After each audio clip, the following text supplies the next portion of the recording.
राधे महाराज जी, आपके चरणों में कोटि कोटि नमन। महाराज जी, मेरे से डॉक्टर के कहने से गर्भ हत्या हो गई थी। महाराज जी, मैं पापी हूँ, बेचारी हूँ, मेरे कर्म प्रेत योनि के बन गए हैं। महाराज जी, मुझे राधा रानी कैसे मिलेंगी इससे? वैसे आप नंदगांव के भगवत पार्षद हैं, आप अपने स्वरूप को पहचानिए। आप श्री कृष्ण सखा हैं। आपसे अगर ये अपराध बन गया है तो अगर धन हो आपके पास तो किसी विद्वान पंडित जो भागवत का मूल संस्कृत से पाठ कर ले, आप घर में बुलाइए।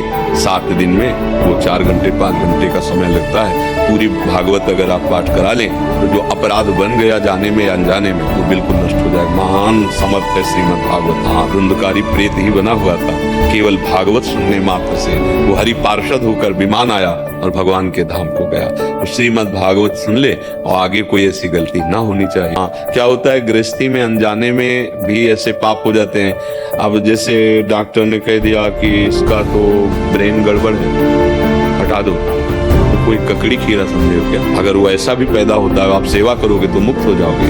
तुम अपने कर्म से मुक्त हो जाओगे, क्योंकि तुम्हारा कर्म उस जीव का कर्म दोनों मिलकर पिता और संतान के रूप में आ रहा है ना, उसे नष्ट नहीं करना चाहिए। बोले इसके तो शरीर के अमुक अंग कमजोर होंगे, हाँ ठीक है, हम सेवा कर लेंगे।